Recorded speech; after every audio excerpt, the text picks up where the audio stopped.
Are you a business owner stuck in fear, doubt, and worry about what the marketplace will look like in the future? Then this show is for you. Strap on your seatbelt and get ready to disrupt and innovate. Here's your host, Lisa Levy. Tawnya Landis, our guest today, is a seasoned entrepreneur, certified coach, and wellness advocate who's been helping professionals achieve work-life harmony since 2001. As a business leader, she's built a career centered around integrating wellness and lifestyle transformation with business success, ensuring that entrepreneurs don't just build profitable companies, but lead fulfilling personal lives. In partnership with her husband, Scott, she's co-authored Balancing Act, a powerful book that shares their personal journey through financial loss, personal crisis, and ultimately success, providing entrepreneurs practical strategies for balancing business growth with meaningful relationships. Tawnya, welcome to the conversation. Thanks for having me, Lisa. I am so excited to have this conversation with you. I've watched you and Scott launch the book Balancing Act. Congratulations. Thank you. And I want you to share with the audience why Balancing Act and the work that you're doing is so important today. Really, we wrote Balancing Act to share our experience as entrepreneurs. As you stated, we've been entrepreneurs since 2001. We've had 2 businesses we successfully exited, 1 complete failure that took us through a bankruptcy, and we have 2 still going. So during that, we also have, been married for 26 years now, and we have 3 children. All 3 of our kids were born into this life of entrepreneurship, and it is a different life. And so we wrote the book just to get the message out there, just sharing the story. You are not alone. This is authentically what happens. And also we wanted to give people practical action steps and just, things that they can do when they're going through, the roller coaster of business, parenting, and marriage, because it is essentially, it's a lot at times, a lot of days. And it's a life we chose and we love it, but there's ups, downs, and everything in between. So we just really wanted to help people with that. So I'm always curious, Tawnya, with stories and 2 successful exits, 1 failure. Yeah. Right. We learn most from the things that don't go the way we thought they were going to go. Absolutely. Will you share with us a little bit about the journey that didn't end the way you wanted it to? Yeah. So let me just tell you a little bit of background. Scott and I both went to college. We were both recruited out of college for big corporate jobs. We had it made, essentially. We were like, oh, this is great, until we realized that we were called to much more. And we started our first company, and it was successful. I mean, of course, it was a lot of bootstrapping. We worked really, really hard. And we even had a house with a white picket fence out front. And we had a perfect little boy, like everything was going great. We started another company, a real estate investing company.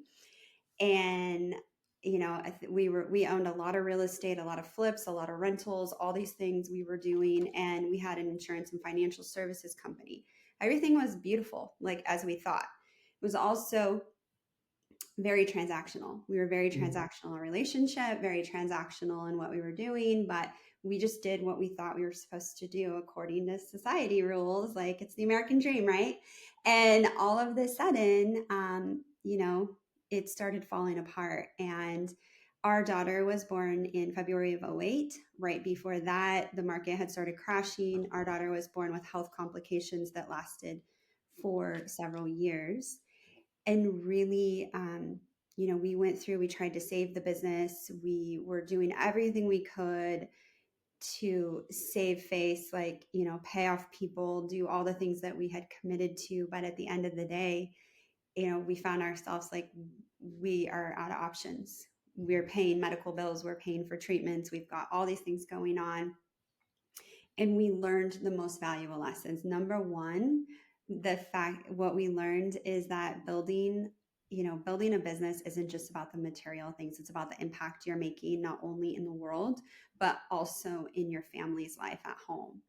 And I realized at that point, like, you could take all the success that we had in the past, and all I wanted was for my baby girl to be healthy. I would have given it all up. And we learned that you need to diversify. We thought we were diversified, but we weren't. We couldn't withstand an economic crash and a health crisis at the same time. And we also learned who our, true supporters were during that time. I'll leave that part there, but just those people that are around you and really care about you, whether you're up here or down here, and just having those authentic relationships that can withstand the ups and downs of whatever's going on in your life. So, Tawnya, thank you for sharing the story. And excuse me, frogs in my throat this afternoon. Most families, most businesses can maybe navigate one thing going wrong, right? Mm-hmm. But in 2008, a significant medical issue with a newborn child and a market crash, right? Most would not have weathered through that. And in many instances in that situation, a marriage might not have survived. So for you and Scott and your family to come out of it whole and stronger and better than ever on a path that has led you to where you are today, congratulations. And I celebrate you and what it took to do that. It's not easy. No, it was not easy. Nothing about that is easy. And the lessons, right? Building for impact in the world and building for your family.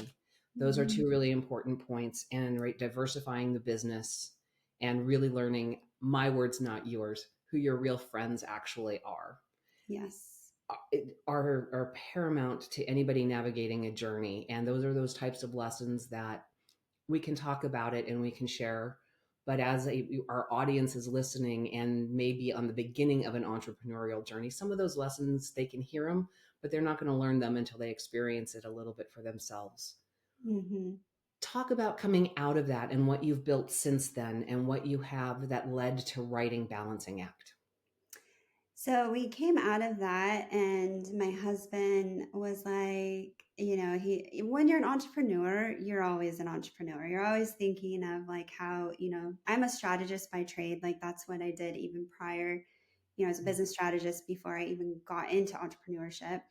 And my husband was like, I think we should start another company. And I was like, oh, seriously? Like, so we started with a small coffee company and just something that we were really passionate about. At the same time, Scott was working for another firm, which was, hard when you come from the entrepreneurship background. I was taking care of our children, and I had our third child. So I was very overwhelmed with parenting and just all the day to day. I just felt like business was a lot easier to do than parenting for me at times. And back then it was hard to say that because it wasn't very accepted, because everyone's like, you should love being at home all the time. And I'm like, I love my kids. I love them to pieces, but I am just wired differently. And I can be a great mom and I can be a great business owner. So we were at home and I was like, I need to do something, but my daughter was still sick. And then I had, three kids in daycare is very expensive. And I decided I'm going to figure out something to start from home. And I was actually offered a very lucrative contract with a corporation. And I turned it down because I knew that it would cost me a lot of time. Those contracts are great, but there is a price and you pay with your time. And I didn't want to miss things. I didn't want to miss ballet. I didn't want to miss soccer. So I had an opportunity land in my lap and I took the one that wasn't, people were like, what is she doing? And I started a fitness and nutrition online company. I I partnered with a network marketing company, and people can poo-poo on that all they want. But I saw the business opportunity in that. And it's less risk because you are partnered with a network marketing company, and I could have time with my kids. I had a blast. I wanted to get fit and I wanted to get healthy. And I knew that if I was accountable to other people, I would do it. And through that company, I've helped thousands of men and women get healthy. And I grew that, and that enabled my husband to leave that firm he was working for and start his own firm. And so it's just, we went into entrepreneurship after that, and it was really, just being very purposeful, making sure that we were diversifying. And also, I wanted to do something I was passionate about. And I was passionate about helping people, get healthy and fit and also find their inner confidence. And you mentioned that you did that in partnership in conjunction with a network marketing company, right? And so for some people may not know that language. Sometimes it's also multi-level marketing, but Yep. you're selling somebody else's product. Yep. You're building a community of people who are, surrounding around you. You are selling them products and services, but it's not yours. So you are in the middle of it. You have somebody an upline from you and you have a downline. And so it grows. And Yep. the strength and the power in that business model is in that growth. And so if you were affecting thousands of people, Mhm. that is a highly successful example of network marketing gone right. Yep. So again, fabulous and congratulations. So that was a point that gave you the ability for Scott to come in and step back into an entrepreneurial role. And the Yep. two of you, as you're talking through this, right, you're stepping together. Each one has growth so that the other can do the next leap. And you're growing together and in concert, and that is a fabulous dynamic. I'm going to ask an odd question and steer us away from you and Oh, I Scott love for a second. it. Three children growing up with entrepreneurial parents it's a different lifestyle. I grew up with parents in the 70s, 80s into the 90s in real estate and in the stock market. And right, there's this roller coaster ride of feast or famine. And when I left for college and started my career, all I wanted was stability. What do your kids feel about the entrepreneurial lifestyle? And Where do that's a they great think? question. I wish they could actually answer that, but I can tell you our son, who's our oldest, he is about to turn 21. So he's launched, he's living outside the home, and he is realizing, I think he wanted the stability, but he Mhm. also has traveled all over the world because of what we have done, what we have built. Like we have taken our kids everywhere. Our kids have been able to travel because of our lifestyle. And that was something that was important to us. We wanted them to see the world. And our son quickly realized when he went for that safe career, but that doesn't come with the freedom to travel, comes with a price, right? And you just Mhm. have to be willing to pay that price. And he's like, realize that, like, yeah, actually you guys have a good thing going. And he's been traveling. He's been to 26 countries, and he's 20, as I said, some of those countries multiple times. Mhm. He funds all that. I don't fund that for him, that's on him. I bought him global entry for his birthday. My kids all get TSA pre-check when they turn 15. Those are things that are important to him, and he has loved, been able to have that freedom, and he's looking at what he can do next. And so he's actually partnering with us as we're expanding into Europe, and he's really excited about that. Our daughter, she is still figuring it out. She's 17, and so I'm not sure yet, but she loves the lifestyle. She loves being able to go places and Mhm. travel. We do move a lot. And I know that for a while she didn't really like that, but then recently she's like, "When are we moving again?" Like, I think, and our little one, she just goes with the flow. She's a third child. She as long as we're together, what I found with these, we have a very close knit family, and as long as we're together, and the kids have said this too, that's what matters. And so, I mean, we'll see as they grow into their 20s and Mhm. beyond, but right now, they're thriving, but of course it does come with challenges because it is feast or famine. And Yeah. when you're doing something big that's going to have an impact, there's a risk, and you hope that you're taking a good risk, but it doesn't always work out that way. We learn from our mistakes, and we don't, even as entrepreneurs, for as many years as we've been in this, we still make mistakes. Everybody does. That's the human element of this life. Thank you for digging in a little bit with the family, because it is part of your, everything that you do is about your whole life, and Mhm. family is a key part of that. And they were on the journey, well, very little when things sort of went off the rails. They have gone through the rebuild and, the commitment and the freedom, right? I love the amount of travel. One of the lessons that you shared that you learned coming out of the 2008 2009 timeframe was about diversification. Yes. So talk to us and share the breadth of your businesses today, because there are multiples and you're impacting people in different ways. Yeah, so we are very careful about making sure we are diversified, and that means we don't just have one thing going on. And we used to just do that, and when that world crashed, we couldn't survive. So we actually had an instance this last October where the company that I partnered with decided to eliminate contracts, which I had 13 years there. I made a lot of money. It was great. I have no qualms about that. Maybe the way that they did it, but that's business. At the end of the day, they had to make a decision that was best for their business. So I was able to go partner with another company because we have this other company my husband and I own was able to support that while I'm building with a new company. Uh, and so that's just a really good example where diversification can work. So my husband and I have a company, a business consulting firm. He does a lot of the executive coaching, works with C-suite CEOs. He works with business owners and medium-sized businesses, helps them with their teams, the day-to-day, any issues. He gets into the nitty-gritty. I do a lot of the lifestyle.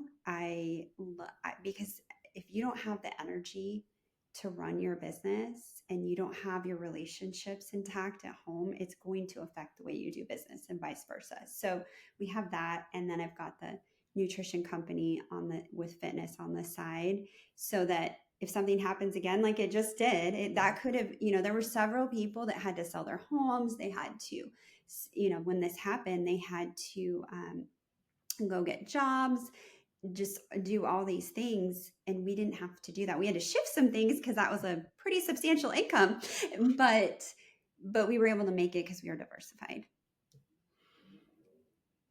And looking at where you're going from here. So you have three real, foundational businesses right now, and you're building for the future. What does the future look like? It's exciting. Really, it's exciting. We're bringing our son into one of our companies, which I am just, it's like every parent's dream. I mean, for a while, he's like, no, I don't want anything to do with that. But now he's realizing, yeah, I do. And we're talking with our daughter, our next child, about bringing her in. And so I'm just excited about the future of what this next generation can also do to impact the world, and helping raise them up as leaders and business owners. And I'm excited about expanding into Europe. It's, I feel no matter where you stand with politics, you can stand on either side. I believe the future is in what the people do. I believe everything that I do is to equip other people so they don't have to depend on the government or depend on whoever's in power one way or another. I'm not siding right now with either. Decide, that their lives are completely, affected because of this decision. Yes, it's affected, but if you're able to earn income, you can make choices.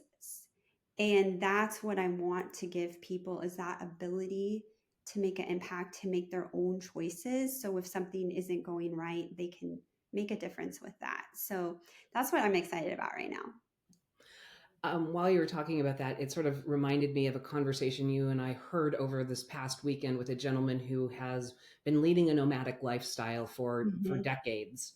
And the key in that was he made the point of, whatever's going on in the world in any given moment will be disruptive for a moment. But if you tune it out and focus on what matters to you and your freedom and in your life and your business, all that other noise is really just that. And so I think it's kind of editorial moment. Sometimes we just need to tune out the noise and let it go on without us. Because if we get stuck in it, we lose sight of what matters. And that doesn't actually matter to my day in and day out choices, or yours for your family necessarily, right? You're going to build your business in spite of or despite what's going on around. Yeah, and that's the thing, people. I just, my heart aches because I'm like, you have step into what you're called to do. Mm-hmm. And, and it can disrupt your life, but then we get a choice. What are we going to do? What's our choice? Like, I talk in the book about my defining moment was standing in Walgreens trying to buy a medication for my daughter that she needed to live. I had several credit cards. They were maxed. I was just praying with the girl. I was like, can you run this one for this much? Can you run?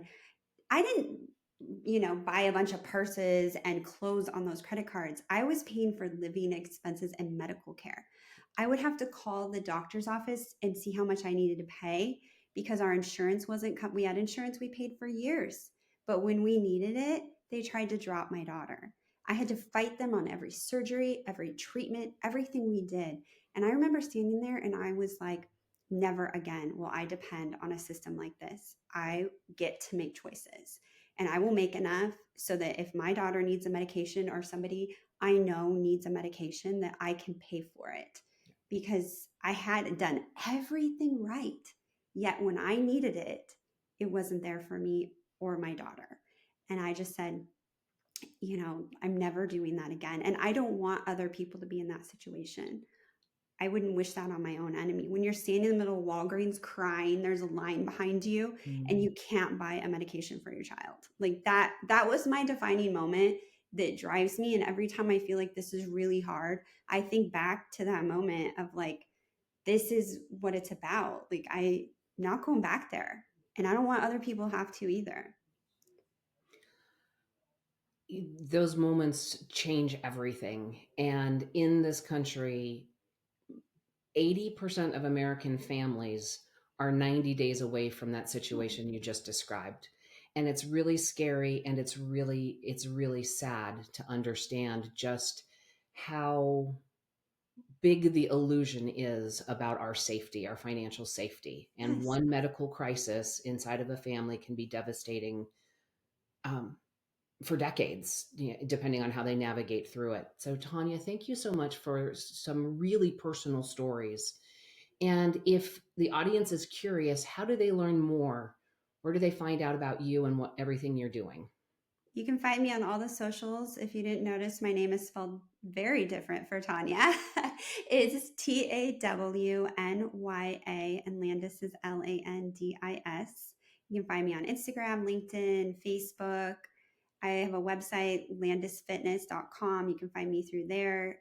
I'm on all of them. But yeah, if you have any questions, just reach out. And our book is on Amazon, Barnes & Noble, all the big retailers. It's called Balancing Act. And thank you for allowing me to share here. I love this. I love what you're doing, Lisa. This is great. This was wonderful. So audience, the links will be in the show notes, so it's easy enough for you to find everything. And Tawnya, thank you for sharing a very personal journey about a point in time in 2008 when many people would have given up. And you found in that your defining moment and a way to rise above it with your husband, with your family, and building for the future and really focusing on what matters in terms of finding freedom for yourself. With your businesses now setting a foundation for generational legacy and helping your clients learn how to navigate through these things. Audience members, you know my rules. Don't get left behind. Join me next time. That's it for today's episode of Disrupt and Innovate. Head over to iTunes and subscribe to the show.